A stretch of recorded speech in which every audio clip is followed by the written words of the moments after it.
Salut les serial likers, bienvenue sur Infocrime. J'espère que vous allez bien, que vous avez bien profité cet été. La rentrée s'approche petit à petit, profitez bien les derniers jours. Cette rentrée, ça va être le moment pour vous faire découvrir des affaires non résolues vraiment intrigantes. Alors ces derniers temps sur Infocrime, on a traité pas mal d'affaires de disparition. Aujourd'hui, ça va encore être une affaire de disparition d'ailleurs. Mais dites-moi vous en commentaire si vous êtes plus intéressé par des affaires de meurtre non résolues ou si on continue à faire plus d'affaires de disparition. C'est vous qui choisissez. Notre affaire d'aujourd'hui, c'est encore un vrai casse-tête, comme souvent dans les affaires de disparition d'ailleurs. Pourquoi? Pour plusieurs raisons. Un homicide, sans parler que sur la scène de crime, la police scientifique elle peut retrouver des éléments permettant de confondre l'auteur. La scène de crime en elle-même, souvent elle peut donner le mobile du meurtre.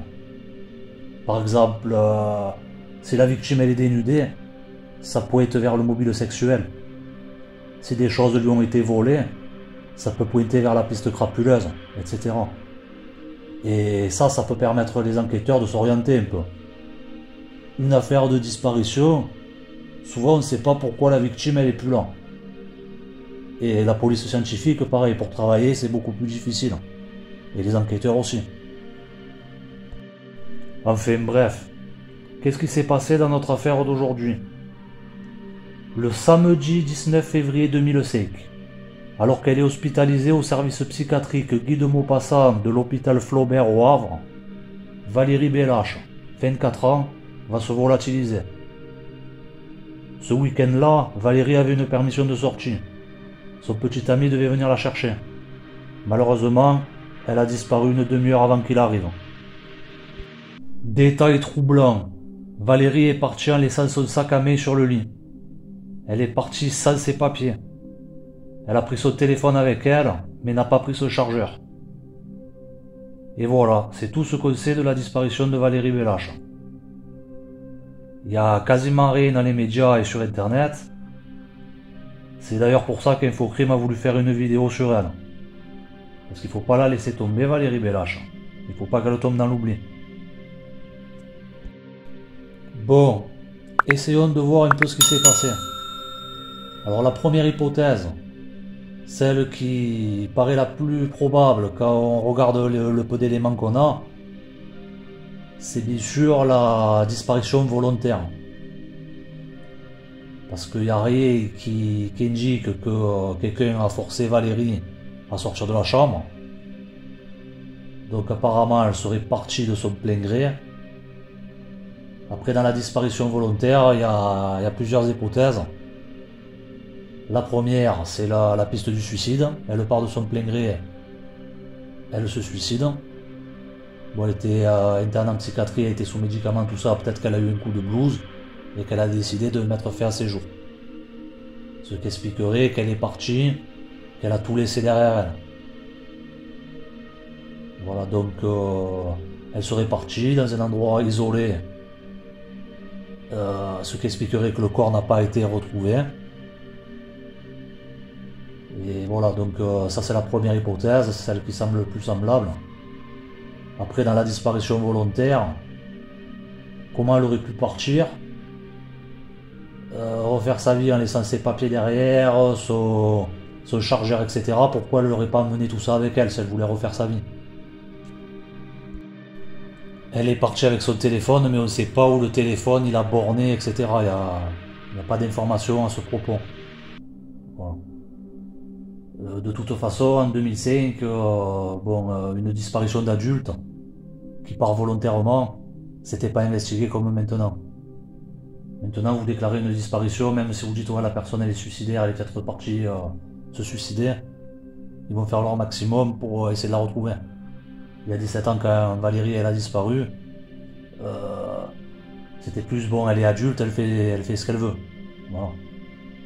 Et si elle était suicidaire, ils attendaient qu'il y ait champignonneux qui trouvent le corps pour après aller le chercher, en gros.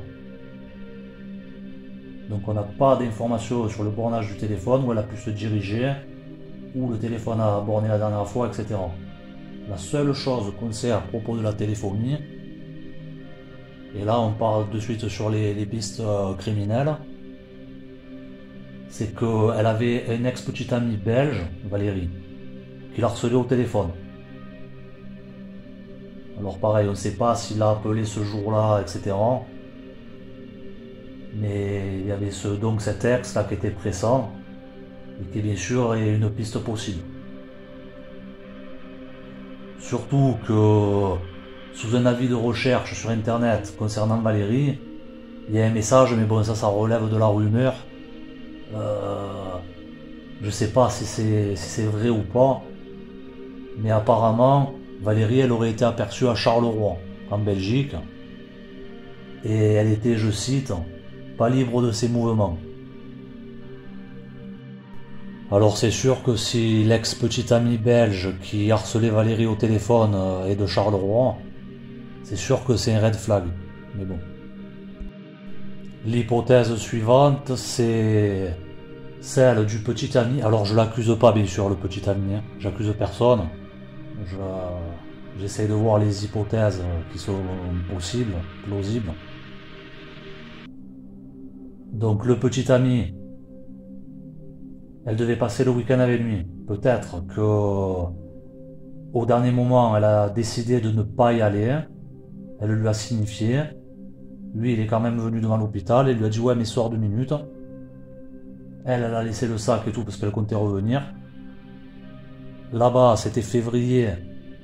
Il fait froid en février dans le nord de la France. Il lui a peut-être dit monte 2 secondes dans la voiture, on discute. Elle est montée au chaud, il a embarqué. Alors pareil, c'est toujours cette histoire de téléphonie, on ne sait pas s'ils ont regardé si le téléphone de Valérie Bellache et le téléphone de ce gars, ils se déplaçaient en même temps, sur les mêmes lieux, etc. Voilà, la seule source qui aurait pu me donner ces éléments, elle m'a pas répondu. Donc on va faire avec ce qu'on a. Je mets un petit like à la vidéo, je m'abonne à Infocrime, je partage la vidéo sur mes réseaux sociaux, et si j'ai une hypothèse à proposer, je la mets en commentaire. Hypothèse suivante, toujours dans la piste criminelle, c'est que Valérie Bellache, elle était attirée à l'extérieur, ou par quelqu'un de l'hôpital, ou par quelqu'un qu'elle connaissait de dehors. Et une fois dehors, elle a été enlevée, ou on ne sait pas ce qui s'est passé, mais ça a mal tourné. Voilà, ça expliquerait qu'elle a laissé le sac, etc., parce qu'elle comptait revenir aussi. Donc, elle était quand même en psychiatrie, il devait quand même y avoir des gens qui n'étaient pas trop nets là-bas, pas très tranquilles. Donc est-ce qu'elle est tombée sur une fada et qu'il l'a tuée, et après s'est débarrassée du corps? C'est une possibilité. Autre scénario. Valérie Bellache, elle est à la chambre, elle décide de s'aérer. Elle prend une poignée de sous dans le sac, elle le pose sur le lit. Elle se dirige vers une machine automatique là comme il y a dans les hôpitaux. Elle se prend un café. Elle décide d'aller prendre l'air dehors.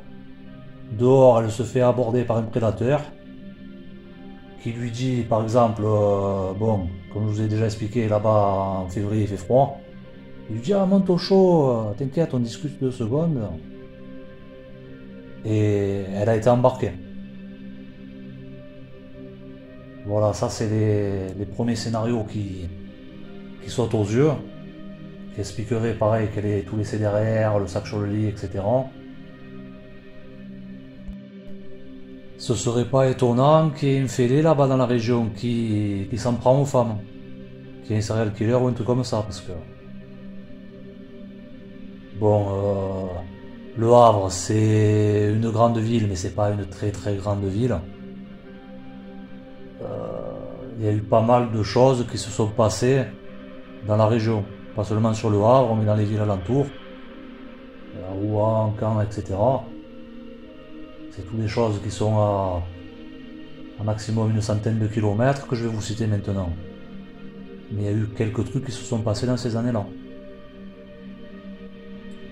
Il y a notamment le meurtre de Gaël Fossé qui a eu lieu à Orbec à 70 km en 2007, 2 ans après la disparition de Valérie Bellache. Il y a Michel Lemoine qui a disparu au Havre en 2000, 5 ans avant donc. Pareil, apparemment, on n'a pas retrouvé sa trace. Il y a Alice Beuzelin aussi qui a disparu au Havre en 2012, 7 ans après la disparition de Valérie Bellache. 7 ans pour relier des affaires l'une à l'autre, c'est pas énorme, c'est pas incohérent. Bon, ce cas, c'est qu'Alice Beuzelin, ils ont retrouvé la voiture aux falaises d'Étretat. Alors c'est sûr que là aussi, ça peut laisser penser au suicide. Seulement, il n'y a pas de corps qui ont été retrouvés non plus. Alors c'est sûr que des falaises, c'est pas évident à fouiller. S'ils ont juste jeté un coup d'œil en hélicoptère, c'est possible qu'à l'époque ils n'aient pas retrouvé. Et qu'aujourd'hui, avec des drones, on puisse retrouver le corps sur un rebond ou quoi.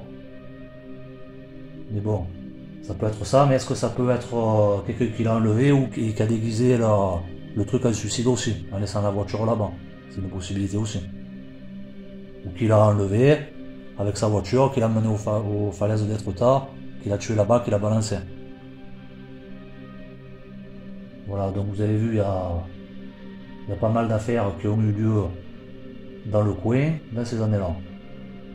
Il y en a une autre dont je vais vous parler dans une vidéo ultérieure.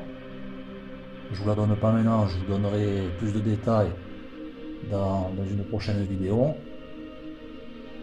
Et après, bon, ça c'était beaucoup plus tard, c'était en 2016, à une centaine de kilomètres, il y a Vanessa Mélé qui a disparu aussi. Alors est-ce que c'est possible qu'il y ait un prédateur là-bas qui sévisse? Tout à fait. Alors quand vous parlez de la région là-bas, vers le Havre, tout ça, on peut penser à Jean-Yves Morel. Jean-Yves Morel qui a tué 2 filles, qui était un pervers sexuel. Seulement lui, à l'époque de la disparition de Valérie Bellache, il était déjà incarcéré depuis belle lurette, donc lui on peut l'éliminer. Là on va voir ensemble qui y avait dans le coin comme prédateur. Il n'y en a pas des millions. Ces gens, je les accuse en aucun cas, je dis juste qu'ils étaient là-bas à l'époque de la disparition. Qui vivait au Havre, qui me vient à l'esprit, il y en a un qui s'appelle Frédéric François, qui évidemment n'a aucun rapport avec Frédéric François le chanteur. Alors, qui c'est Frédéric François? Frédéric François, c'est un gars qui a tué un enfant de 3 ans en 2019 à Gonfreville-Lorcher, où d'ailleurs il y a des Bellache, je pense que c'est de la famille de Valérie. Mais bon, ça c'est pas lié, à mon avis, ils n'ont pas fait connaissance là-bas.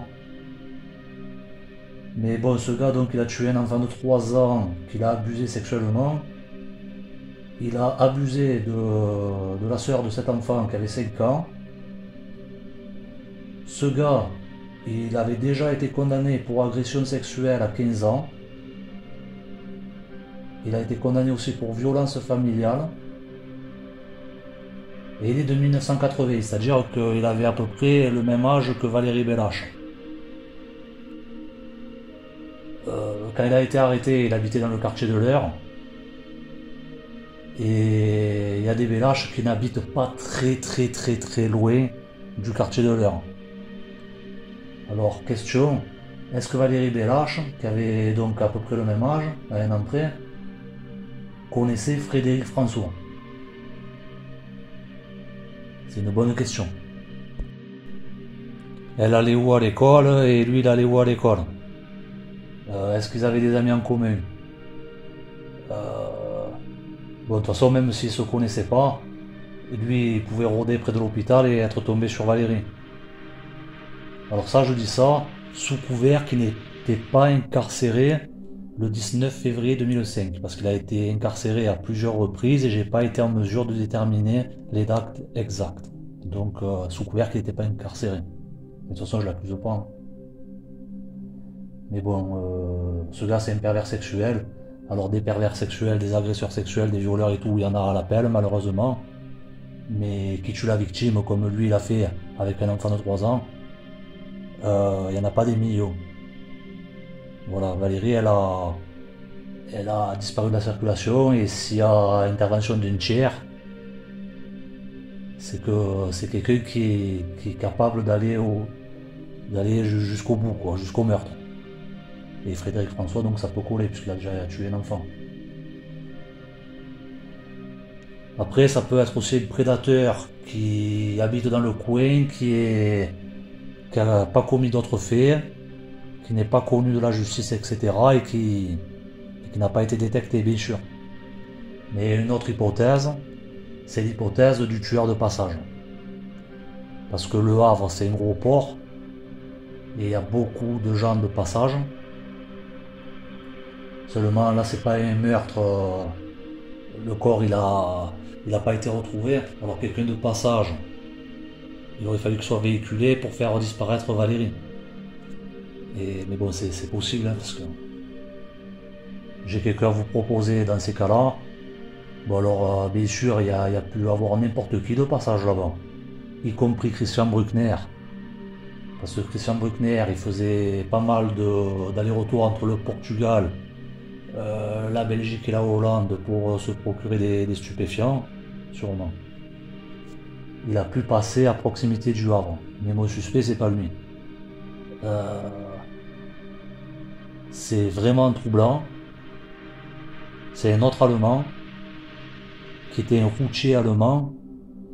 J'en ai déjà sûrement parlé dans d'autres vidéos, mais c'est Volker Eckert.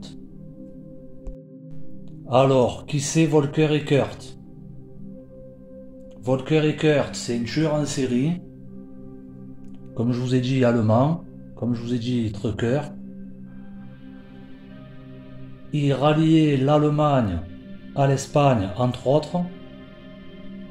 Donc il a traversé le pays plusieurs fois, il a traversé la France plusieurs fois.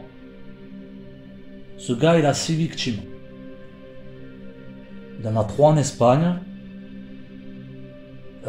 qui étaient des prostituées. Il en a une en Allemagne, que c'était pas une prostituée. Et il en a 2 en France, que c'était des prostituées aussi. Alors, non seulement ce gars il a pu être de passage dans le pays, parce qu'il a sévi les corps qu'il a laissés derrière lui en France. Il y en avait une, il avait prise une prostituée, il avait prise en camion dans la région bordelaise, et l'autre c'était vers Troyes. Donc ça n'a aucun rapport. Vous voyez, c'est complètement à l'opposé. C'est pour vous dire qu'il passait partout. Ce qui est intriguant avec ce bonhomme, c'est qu'il a avoué avoir fait une victime en France en février 2005.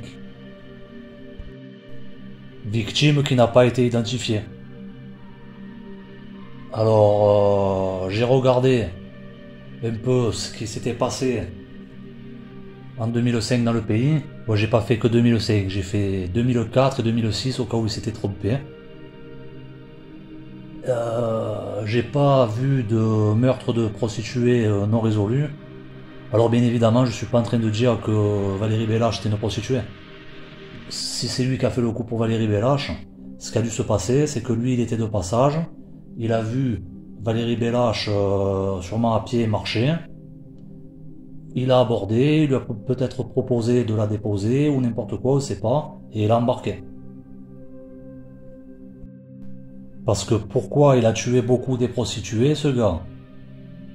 Souvent, il y a des tueurs en série qui, vous l'aurez peut-être remarqué, qui s'en prennent aux prostituées. Il y a beaucoup d'affaires de meurtre où la victime est une prostituée.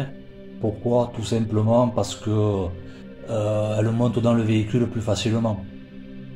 Voilà, le gars, s'il veut s'en prendre à une femme, il sait très bien que la prostituée, elle va monter dans le véhicule, etc. Mais il a très bien pu s'en prendre à des autostoppeuses ou à des femmes qu'il a vu marcher sur le bord de la route et qu'il a proposé de déposer. C'est une probabilité aussi. Parce que il est soupçonné d'avoir commis beaucoup plus de meurtres que 6. Quoi qu'il en soit, j'ai regardé ce qui s'est passé donc en 2004, 2005 et 2006. Après, il a été arrêté en 2006. Il n'y a aucun meurtre de prostituée qui n'a pas été élucidé apparemment. Mais il n'y a pas non plus de meurtre de femmes qui pourraient correspondre, qui n'ont pas été élucidés. La seule chose qui correspond à ces dires, c'est la disparition de Valérie Belache, puisqu'il dit en février 2005 et que Valérie a disparu en février 2005. Voilà. Alors, ce gars, ils ont essayé de retracer son parcours et ils ont essayé de voir aussi dans quelles affaires il pouvait être. Seulement, il s'est suicidé en prison, ce gars, quelques mois après avoir été arrêté. Là-bas en Allemagne. Et du coup, ils ont fermé l'enquête. Et en plus de ça, nous, ici en France, apparemment, la police française, elle a pas beaucoup coopéré avec la police allemande pour savoir dans quelles affaires ils pouvaient être chez nous, etc.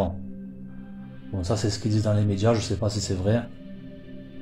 Mais dans tous les cas, je pense qu'ils ont comparé les cold cases où c'était des meurtres qui étaient semblables à ceux qui avaient déjà été connus de lui. C'est-à-dire des meurtres de prostituées où la fille avait été étranglée, etc. Je pense pas qu'ils aient ressorti tous les dossiers, y compris les disparitions, surtout les disparitions où il n'y avait pas de traces d'intervention d'un tiers, où il y avait possibilité que la victime soit partie toute seule. Donc voilà pourquoi le rapprochement avec Valérie Belache aurait pu ne pas être fait. Voilà. Il y a des meurtres qu'il a dû commettre qui ont dû passer à l'as parce que dans les quelques mois entre le temps où il a été arrêté et le moment où il s'est suicidé, ils ont eu une masse de dossiers phénoménale à traiter. Rien que sur une autoroute en Italie, parce qu'il faisait aussi l'Italie, sur la E45, ils avaient une 40 au bord de la E45, hein. Pas sur l'autoroute en elle-même, mais aux alentours. Ils ont déjà étudié une quarantaine d'affaires.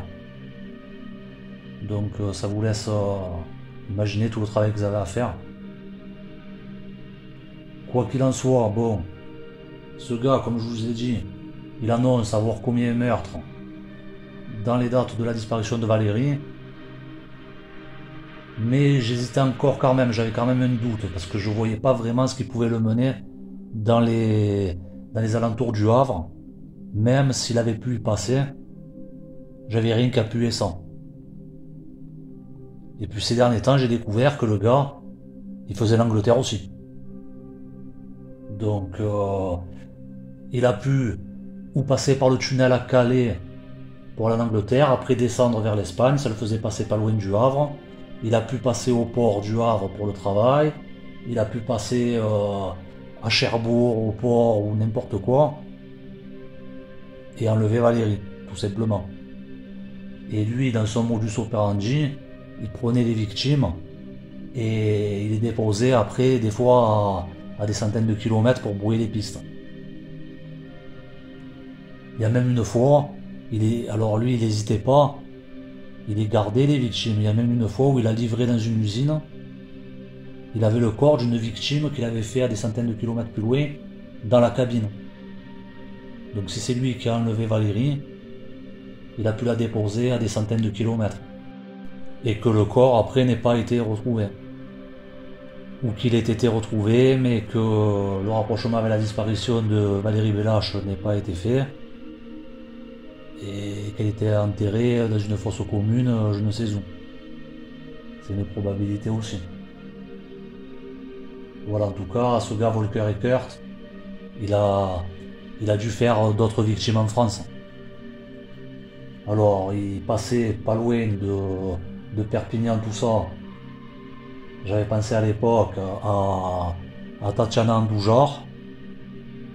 Mais seulement, Walker Rickert, il a commencé à faire le trucker en 1999.